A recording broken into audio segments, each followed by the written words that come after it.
when I accepted my offer of tenancy, Edmund was among the people who said to me, my door's always open if you have any questions or queries or anything comes up.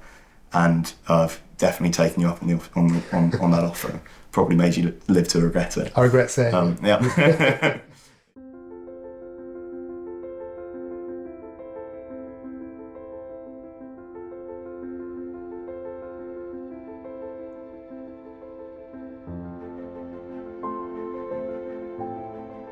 The Pupillage and Recruitment Committee is involved in the pupillage year really in three different ways. First of all, the committee has an overview of the whole process.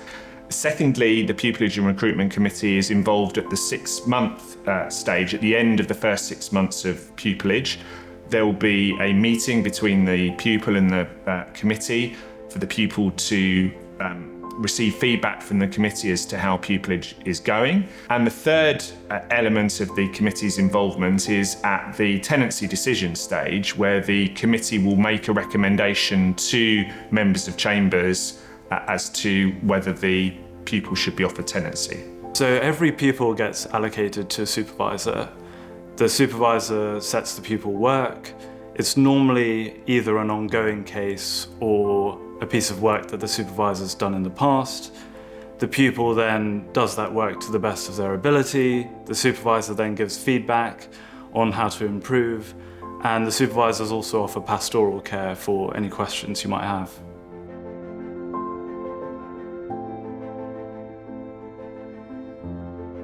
The working environment here is great. I've already made friends with some of the barristers at a similar seniority to me, and with my supervisors during pupillage. They're often the first port of call for bouncing off ideas or going for lunch. A day in the life of a pupil at Atkin varies.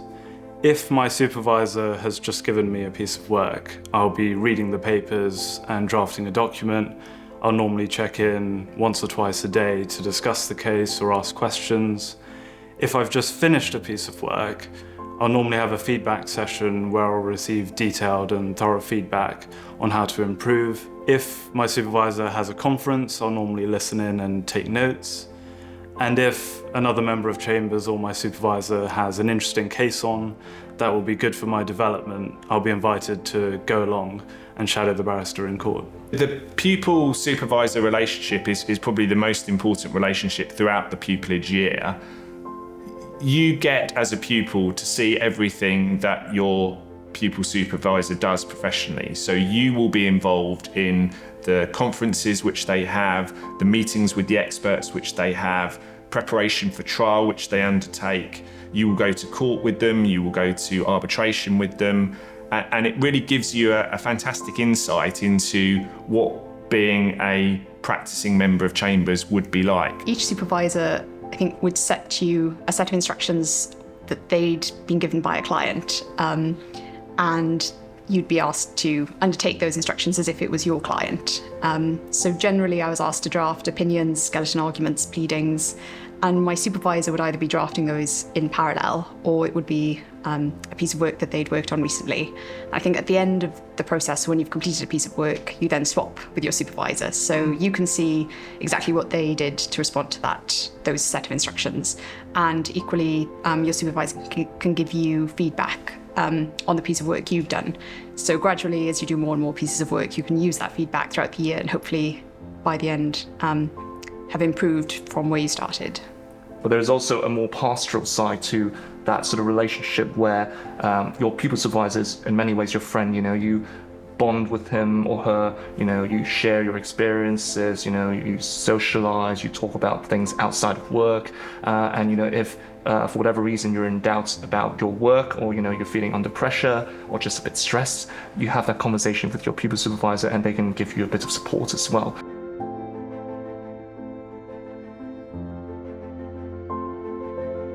It's very good advice to treat the year as a learning experience, because I think it can be easy to get caught up in the sense that it's an assessed year and to be afraid of making a mistake, but then you might not make the most of the year, which really you're expected to improve and you're not expected to turn up as a first day tenant, you're expected to be a pupil barrister who's there to absorb and learn throughout the year. If I were to give one piece of advice to anyone coming to Atkin Chambers for pupillage, I would say that it is to always remember not to be afraid to ask questions, because there is no such thing as a stupid question. The whole pupillage process is designed for you to learn and to make the most out of it. Open yourself up to the possibility of learning at all possible stages of your pupillage. You can make the most of pupillage by asking questions when you're unsure, reading around the areas related to the piece of work that you're doing, and when you receive instructions or documents, to read and then reread everything carefully to make sure you don't miss any important points. It's hard work, it's thoroughly enjoyable, it's challenging, but in a very fulfilling way.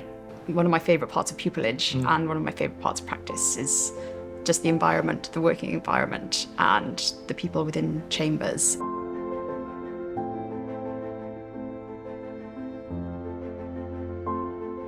During pupillage, we had 3 oral advocacy exercises in front of former members of Chambers who are either current or former High Court or Court of Appeal judges. And the opportunity to do advocacy in front of and then receive feedback from people of that level of seniority has been really invaluable. So the assessment process for tenancy takes place towards the end of the year. There's 3 main parts to it. The panel work, where you're set about 5 pieces of work from 5 members of Chambers who aren't on the Pupillage Recruitment Committee and who aren't your supervisors. Then you have the final assessed advocacy exercise, and then there's the test paper, which is set directly by the Pupillage and Recruitment Committee. I think that's the formal element of the assessments, but alongside that you have obviously your 3 reports from your pupil supervisors and 2 other advocacy assessments during the year, and there's the other written assessment you do for the Pupillage Recruitment Committee. I think it's quite important to have that process in place, both the ongoing sort of throughout the year ongoing assessment process and also the more formal side of the assessment towards the end of the year. At the end of the pupillage year, the Pupillage Committee will meet to consider each pupil's application for tenancy. Each pupil's application will be assessed by reference to the criteria which are set out in the pupillage policy. Each member of the committee will have formed his or her own view as to whether the pupil has satisfied those criteria to the standard that we require. And then there will be a discussion amongst the committee, and the committee will then make a recommendation to Chambers. I think the whole assessment process that Chambers has designed is to make sure that the work of a particular pupil is exposed to as many members of Chambers as possible, not just the pupil supervisors, but also to a few members of Chambers on the panel work, and also members of the Pupillage and Recruitment Committee, who would be able to see the work in terms of the advocacy exercise and also the test paper, just to make sure that that process is as merits-based and as objective as possible. We want to give all our pupils the best chance of succeeding. The best outcome for a pupillage year for us is that all our pupils are taken on. And so we're very keen that each pupil gets the opportunity to show themselves in the best light possible and to show us what they can do.